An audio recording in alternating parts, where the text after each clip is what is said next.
నమస్తే welcome to 95 news నా పేరు రాజగోపాల్ ముందుగా బులెటిన్ లో హెడ్లైన్స్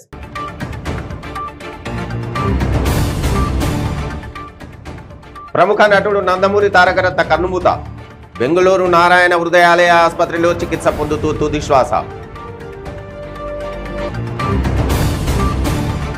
తారకరత్న మృతితో నందమూరి నారా కుటుంబాల్లో తీవ్ర విషాదం నిలిచిపోయిన టీడీపీ అగ్రనేత నారా లోకేష్ యువగలయం పాదయాత్ర సంగారెడ్డి జిల్లాలో బసవేశ్వర ఎత్తిపోతల పథకం పంప్ హౌస్ నిర్మాణ పనులను ప్రారంభించిన మంత్రి హరీష్ రావు ప్రాజెక్టు పూర్తయితే 1,65,000 ఎకరాలకు అందనున్న సాగునీరు శంషాబాద్ ఎయిర్పోర్ట్ మెట్రో రూట్ మ్యాప్ను పరిశీలించిన మెట్రో ఇంజనీరింగ్ అధికారులు రాయదుర్గం స్టేషన్ నుండి నానక్రామ్గూడ జంక్షన్ వరకు అతి క్లిష్టమైన భాగమన్న metro rail MD NVS Reddy. ఇక డీటెయిల్స్లోకి వెళ్తే ప్రముఖ నటుడు నందమూరి తారకరత్న కన్నుమూశారు. గత నెల 27న నారా లోకేష్ యువగలం పాదయాత్ర ప్రారంభోత్సవం సందర్భంగా కుప్పంలో తీవ్ర గుండెపోటుకు గురి కావడం తెలిసిన విషయమే. అప్పటి నుంచి గత 3 వారాలుగా బెంగళూరు నారాయణ హృదయాలయ ఆసుపత్రిలో చికిత్స పొందుతున్నారు. అయితే పరిస్థితి విషమించడంతో శనివారం నాడు ఆయన తుదిశ్వాస విడిచారు. గత కొన్ని వారాలుగా మృత్యువుతో పోరాడిన నందమూరి తారకరత్న ఓడిపోయారు. తీవ్ర గుండెపోటుకు గురై చికిత్స పొందుతూ తుదిశ్వాస విడిచారు. ఈ పరిణామంతో టీడీపీ అధినేత నారా చంద్రబాబు నాయుడు తీవ్ర దిగ్భ్రాంతికి గురయ్యారు. నందమూరి తారకరత్న మరణ వార్త ఎంతో బాధను కలిగించిందని వెల్లడించారు. తారకరత్నను బ్రతికించుకునేందుకు చేసిన ప్రయత్నాలు, కుటుంబ సభ్యుల అభిమానుల ప్రార్థనలు, అత్యంత నిపుణులైన డాక్టర్ల వైద్యం ఫలితాన్ని ఇవ్వలేదని తీవ్ర విచారాన్ని వ్యక్తం చేశారు. 23 రోజుల పాటు మృత్యువుతో పోరాడిన తారకరత్న చివరికి మాకు దూరమై మా కుటుంబానికి విషాదం మిగిల్చాడని, తారకరత్న ఆత్మకు శాంతి చేకూర్చాలని భగవంతుని ప్రార్థిస్తున్నానన్నారు. తారకరత్న మృతి పట్ల ఏపీ సీఎం జగన్ స్పందించారు. సినీ నటుడు ఎన్టీఆర్ మనవడు తారకరత్న కన్నుమూసిన నేపథ్యంలో ముఖ్యమంత్రి జగన్ తీవ్ర విచారం వ్యక్తం చేశారని సీఎం కార్యాలయం ఒక ప్రకటనలో పేర్కొంది. విషాదంలో ఉన్న ఆయన కుటుంబ సభ్యులకు సంతాపం తెలియజేశారని వెల్లడించింది. నందమూరి తారకరత్న మరణం శివరాత్రి నాడు తెలుగు రాష్ట్రాల్లో విషాదం నింపింది. ఆయన మృతి పట్ల సినీ రాజకీయ ప్రముఖులు సంతాపం వ్యక్తం చేశారు. తెలంగాణ ముఖ్యమంత్రి కేసీఆర్ స్పందించారు. తారకరత్న మృతి పట్ల సంతాపం వెలిబుచ్చారు. వారి కుటుంబ సభ్యులకు ప్రగాఢ సానుభూతి తెలిపారు. తెలంగాణ ఆర్థిక మంత్రి హరీష్ రావు కూడా తారకరత్న మృతి పట్ల స్పందించారు. తారకరత్న మరణించారన్న వార్తతో తీవ్ర విచారం కలిగిందని వివరించారు. ఈ కష్ట సమయంలో ఆయన కుటుంబానికి, స్నేహితులకు సంతాపం తెలియజేస్తున్నట్టు హరీష్ రావు వెల్లడించారు. తారకరత్న ఆత్మకు శాంతి చేకూరాలని ప్రార్థిస్తున్నట్టు తెలిపారు. తారకరత్న మరణం పట్ల కేంద్ర మంత్రి కిషన్ రెడ్డి విచారం వెలిబుచ్చారు. తారకరత్న కన్నుమూయడం బాధ కలిగించిందని పేర్కొన్నారు. ఆయన ఆత్మకు శాంతి కలగాలని కోరుకుంటున్నట్టు తెలిపారు. తెలుగు సినిమా నటుడు నందమూరి తారకరత్న అకాల మరణం పట్ల తీవ్ర విచారం వ్యక్తం చేస్తున్నానంటూ తెలంగాణ బీజేపీ చీఫ్ బండి సంజయ్ స్పందించారు. తన పవిత్ర ఆత్మకు శాంతి చేకూరాలని ఆ భగవంతుని ప్రార్థిస్తున్నానని, వారి కుటుంబ సభ్యులకు, అభిమానులకు ప్రగాఢ సానుభూతి తెలియజేస్తున్నానని అన్నారు. తెలుగు సినీ నటుడు నందమూరి తారకరత్న గత నెల 27న తీవ్ర గుండెపోటుకు గురై గత 23 రోజులుగా చికిత్స పొందుతూ కన్నుమూశారు. ఆయన అంత్యక్రియలు సోమవారం హైదరాబాద్లో జరగనున్నాయి. తారకరత్న భౌతిక కాయాన్ని బెంగళూరు నుంచి హైదరాబాద్కు తరలించారు. తారకరత్న నివాసం రంగారెడ్డి జిల్లా మోకిల గ్రామంలో ఉంది. తొలుత మోకిల గ్రామంలోని నివాసానికి తీసుకువచ్చిన భౌతిక దేహాన్ని ఆ తర్వాత అభిమానుల సందర్శనార్థం ఫిలిం ఛాంబర్కు తీసుకురానున్నారు. సోమవారం అంత్యక్రియలు జరగనున్నాయి. ఈ మేరకు ఆయన కుటుంబ సభ్యులు ఏర్పాట్లు చేస్తున్నారు.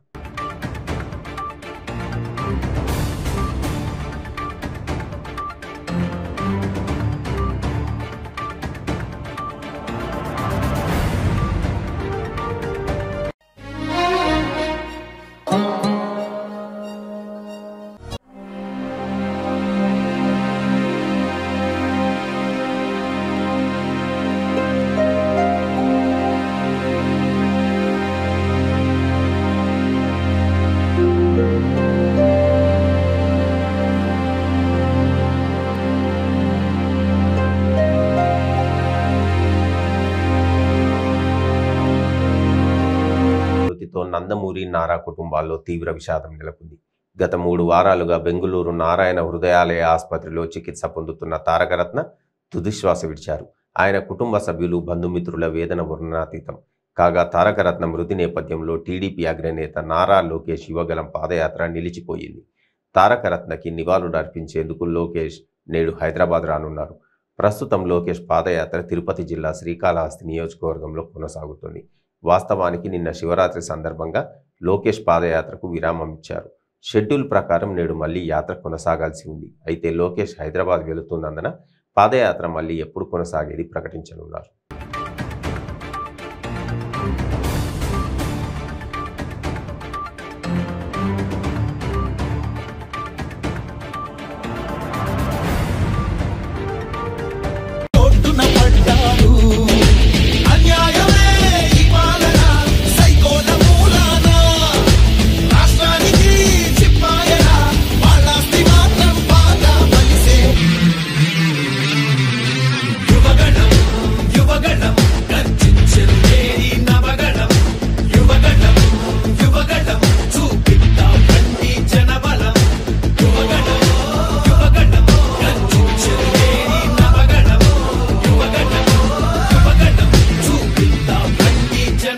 సంగారెడ్డి జిల్లా మానూర్ మండలం బోరంచలో బసవేశ్వర ఎత్తిపోతల పథకం పంపౌజ్ నిర్మాణ పనులను మంత్రి హరీష్ రావు ప్రారంభించారు.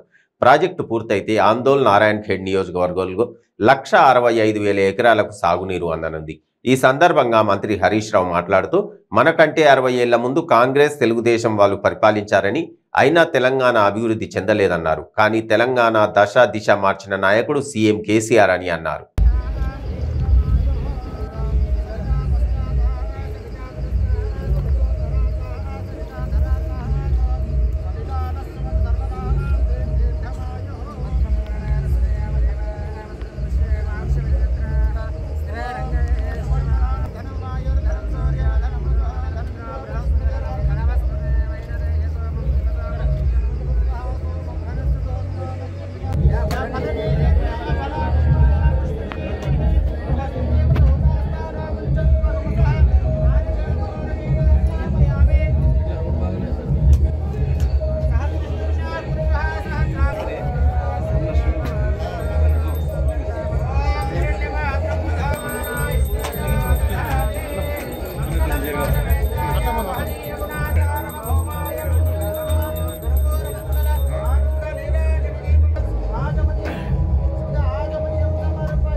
ఏ ముఖం పెట్టుకుని మాట్లాడుతారో నాకు అర్థమైతే నిజం కాదా?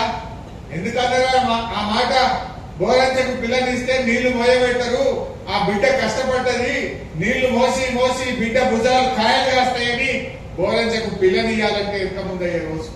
హద్దులకు ఎద్దునిస్తే తినడానికి గడ్డి దొరకదు, తాగడానికి నీళ్లు దొరకాయి, ఆ ఎద్దు పానం బక్కబట్టదని చెప్పి హద్దులకు ఎద్దునివ్వద్దనే నినాదం పుట్టింది. కానీ ఇవాళ చరిత్ర తిరిగి రాసిన బోరంచ గ్రామానికి మన మిషన్ భగీరథ కింద ఇంటింటికి నల్లా పెట్టి తాగునీరు ఇచ్చినాం. తాగునీరే కాదు, యావత్ నారాయణ్ ఖేడ్ తాలూకా 1,80,000 ఎకరాలకు నీళ్లిచ్చే సాగునీటి ప్రాజెక్టుకు ఈ బోరంచ గడ్డ మీదనే ముఖ్యమంత్రి కేసీఆర్ గారు కొబ్బరికాయ పుట్టింది. ఇవాళ మనం పనులు ప్రారంభం చేసుకోవడం నిజంగా చాలా సంతోషంగా ఉంది. ఇప్పుడు ఏం నినాదం వస్తుంది? ఆనాడు ఏ కవి పెట్టిండో గాని ఇప్పుడు పిల్లనిస్తే బోరంచకే ఇయ్యాలి, ఎద్దునిస్తే హద్దునూరకే ఇయ్యాలన్నట్టుగా చరిత్ర తిరగరాసింది మన బీఆర్ఎస్ ప్రభుత్వం. మెదక్ జిల్లా హక్కు అని ఒక నినాదం ఉండేది. గోడల మీద రాతలు ఉండేవి. ఎక్కడక్కడ సంగారెడ్డిలో, నారాయణ ఖేడ్లో, జోగిపేటలో బస్సులలో కార్లలో పోతా ఉంటే గోడల మీద చూసేవాళ్ళం. సింగూరు జలాలు మా హక్కు అనేది ఒక నినాదం. ఎన్నికల కోసం వాడుకున్నారు. కాంగ్రెస్ వాళ్ళు తెలుగుదేశం వాళ్ళు తిట్టా, తెలుగుదేశం వాళ్ళు కాంగ్రెస్ వాళ్ళని తిట్టా. కానీ ఎవరు కూడా సుక్క నీళ్ళు ఇయ్యలే. మనకు సాగునీరు కాదు కదా, త్రాగునీరు కూడా ఇయ్యలే. పెద్ద పెద్ద నాయకులు ఒక్కరిని మించి కూడా ఒక్కడు పెద్ద పెద్ద మంత్రులు ఢిల్లీ దాకా నాయకత్వం వహించారు. కానీ ప్రజలకు గుక్కెడు మంచినీళ్లు కూడా ఇయ్యలే. వాళ్ళ 60-70 ఏళ్ల పాలనలో ఒక నానుడు ఉండేది.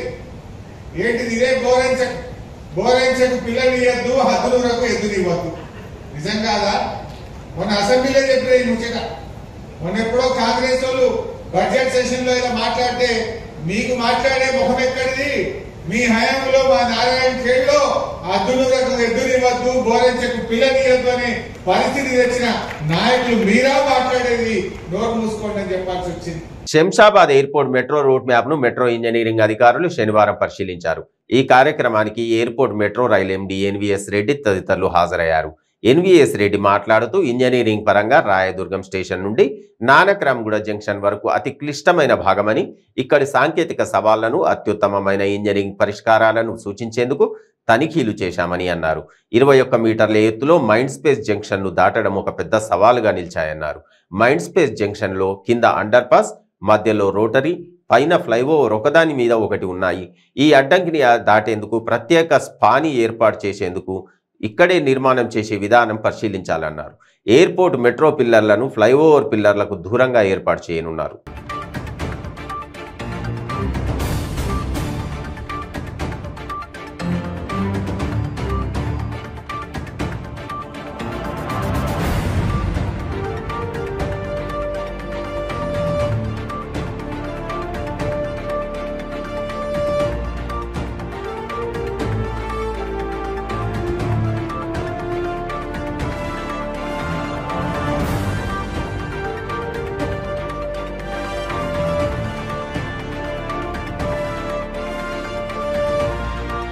Hyderabad Jubilee hills police station పరిధిలో కిడ్నాప్ వ్యవహారం కలకలం రేపింది. ప్రేమ జంటను కిడ్నాప్ చేసేందుకు యత్నించారు. రంగంలోకి దిగిన పోలీసులు కిడ్నాపర్ల నుంచి ప్రేమ జంటను కాపాడారు. నగరంలోని జూబ్లీ హిల్స్ పోలీస్ స్టేషన్ పరిధిలో ఈ ఘటన చోటు చేసుకుంది. విజయవాడకు చెందిన ప్రేమికులు వివాహం చేసుకునేందుకు హైదరాబాద్కు వచ్చారు. అయితే వారు పెళ్లి చేసుకోవడం కుటుంబ సభ్యులకు ఇష్టం లేదు. దీంతో 2 కార్లలో వచ్చిన కుటుంబ సభ్యులు ప్రేమ జంటను కిడ్నాప్ చేసేందుకు యత్నించారు. కిడ్నాపర్లను తీవ్రంగా ప్రతిఘటించిన ప్రేమికులు వెంటనే పోలీసులకు సమాచారం అందించారు. ఘటనా స్థలానికి చేరుకున్న జూబ్లీ హిల్స్ పోలీసులు కిడ్నాపర్ల నుంచి ప్రేమికులను రక్షించారు. కిడ్నాపర్లను అదుపులోకి తీసుకున్న పోలీసులు వారిని విచారిస్తున్నారు.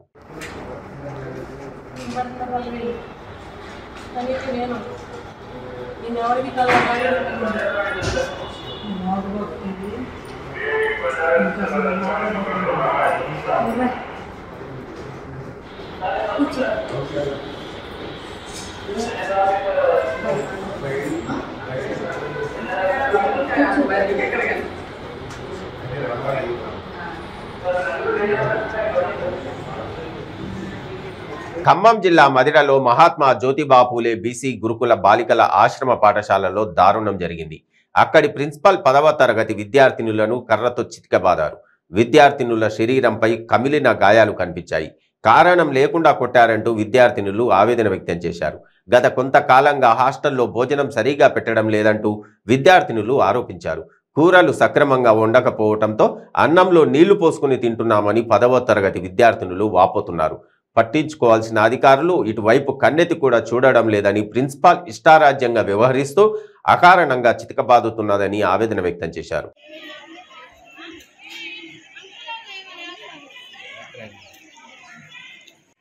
దేని కుట్టారు?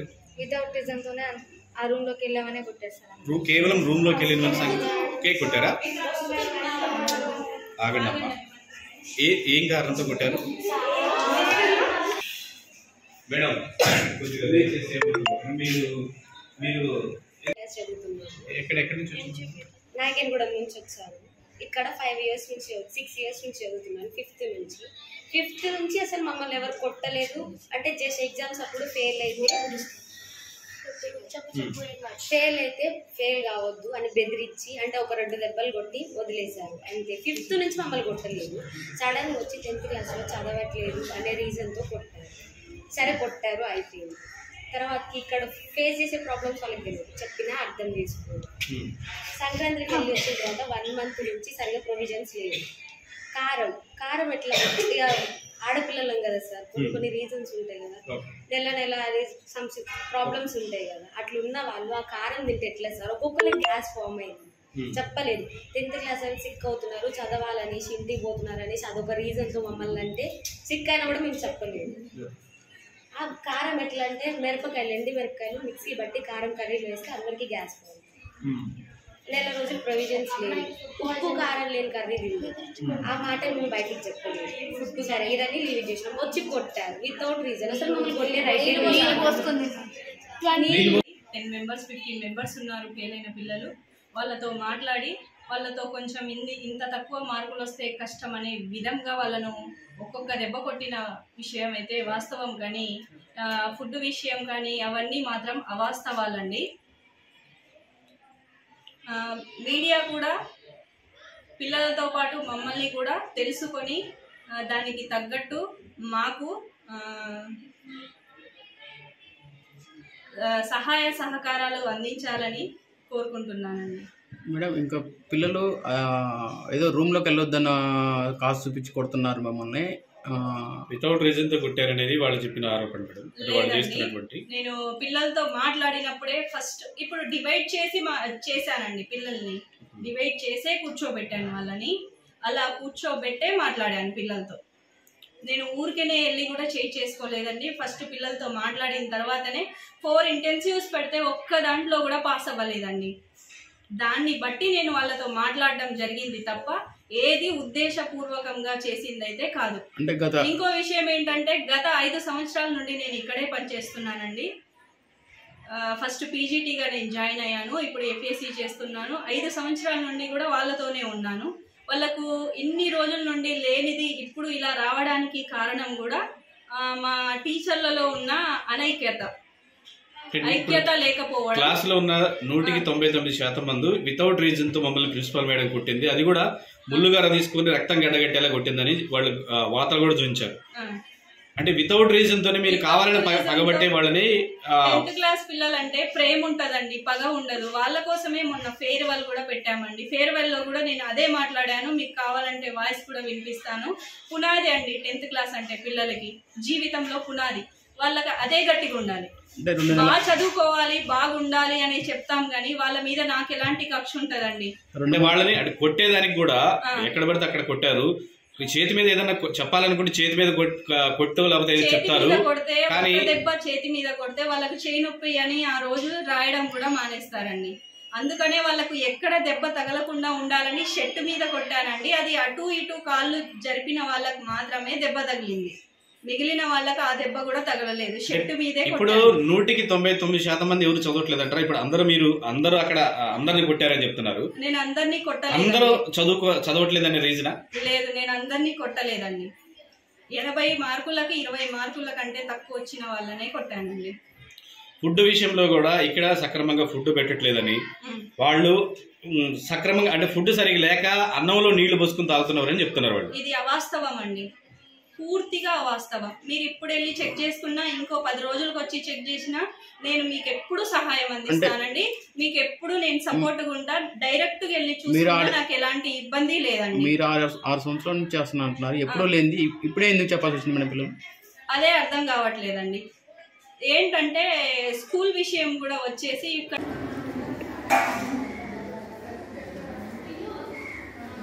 ఎన్ని సంవత్సరాల నుంచి మీరు ప్రిన్సిపల్ గా నేను మొన్నే వచ్చానండి. మొన్న అంటే నేను జూలై 20 నుంచి అక్టోబర్ వరకు ఉన్నానండి. నవంబర్ నుండి మొన్నటి వరకు నేను లీవ్ లో ఉన్నానండి. 2 months 15 days అయ్యింది. ఈరోజు 15 days అయింది. 3 years గా పిల్లలకి బాత్రూములు సరిపోక, రూములు సరిపోక, స్కిన్ డిసీజెస్ తో, కనీసం స్నానం చేసేయడానికి బాత్రూములు కూడా సరిపోక, మోటార్ కూడా పాడయ్యి చాలా ఇబ్బందులు పడుతున్నారు.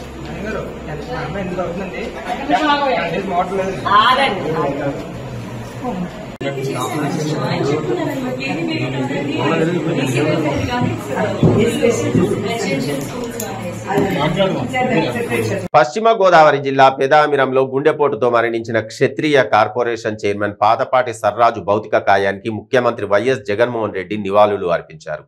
పశ్చిమ గోదావరి జిల్లాలోని పాతపాటి సర్రాజు నివాసానికి చేరుకున్న సీఎం జగన్ సర్రాజు భౌతిక కాయానికి ఘన నివాళులు అర్పించారు. ఈ క్రమంలోనే పాతపాటి సర్రాజు కుటుంబ సభ్యులను సీఎం జగన్ పరామర్శించారు. పాతపాటి సర్రాజు మరణ వార్త విన్న వెంటనే ఆయన మృతి పట్ల ప్రగాఢ సానుభూతి వ్యక్తం చేసిన సీఎం జగన్ వెంటనే పశ్చిమ గోదావరి జిల్లాలోని సర్రాజు నివాసానికి బయలుదేరారు. కాగా పాతపాటి సర్రాజు గుండెపోటుతో మృతి చెందిన సంగతి తెలిసింది. 1954లో కాళ్ల మండపం జగ్గవరం గ్రామంలో జన్మించిన ఆయన కాంగ్రెస్ పార్టీ ద్వారా సర్రాజు రాజకీయాల్లోకి వచ్చారు. కోపల్లె సహకార సంఘం అధ్యక్షుడిగా, ఆకివీడు వ్యవసాయ మార్కెట్ కమిటీ చైర్మన్గా ఆయన పనిచేశారు. 2004లో ఉండి నియోజకవర్గం నుండి కాంగ్రెస్ పార్టీ తరఫున పోటీ చేసి గెలిచి వైఎస్ఆర్ హయాంలో తొలిసారి ఎమ్మెల్యేగా అసెంబ్లీలోకి ఆయన అడుగుపెట్టారు. 17 జూలై 2021 ఆంధ్రప్రదేశ్ రాష్ట్ర క్షత్రియ కార్పొరేషన్ చైర్మన్గా నియమితులయ్యారు. 14 ఆగస్టు 2021 చైర్మన్గా బాధ్యతలు చేపట్టారు. ప్రస్తుతం పోలవరం నియోజకవర్గ పరిశీలకుల సర్రాజు ఉన్నారు.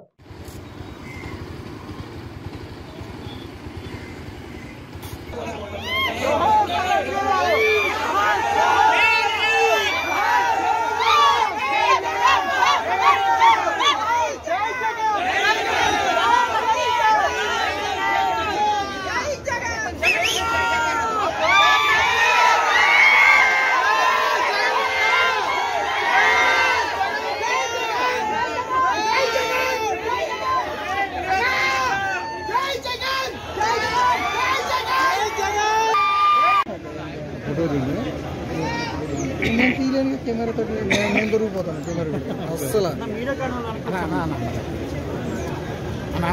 పెద్దనా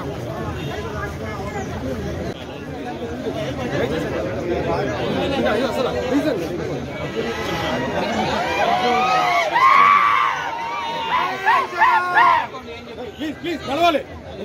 మరి తాపా పరిస్థితి రావద్దు. ప్లీజ్ కలవాలి నమస్కారం.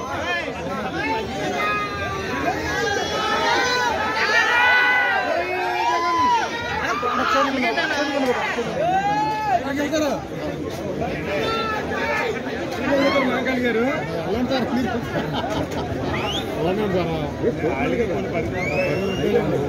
పల్నాడు జిల్లా కోటప్పకొండలో మహాశివరాత్రి వేడుకలు ఘనంగా ప్రారంభమయ్యాయి. స్వామివారికి అర్ధరాత్రి పవిత్ర తీర్థంతో ప్రత్యేక అభిషేకం నిర్వహించారు. అభిషేకాల అనంతరం త్రికోటేశ్వరుని దర్శించడానికి భక్తులు తరలివచ్చారు.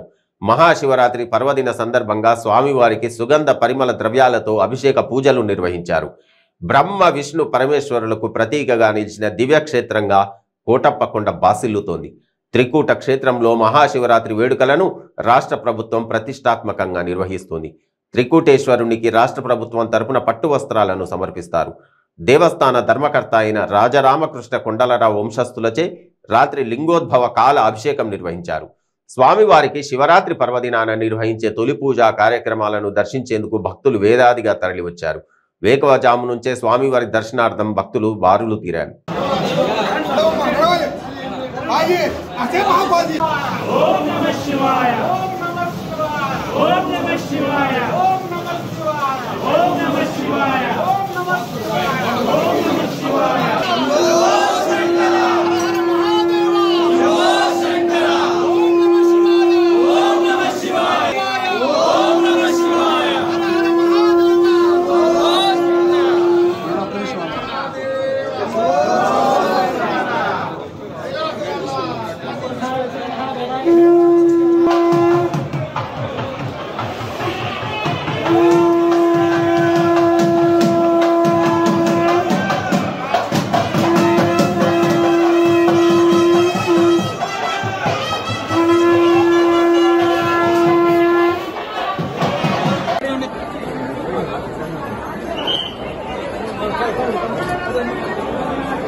ఇవి బులెటిన్ విశేషాలు. బులెటిన్ ముగించే ముందు హెడ్లైన్స్ మరొకసారి.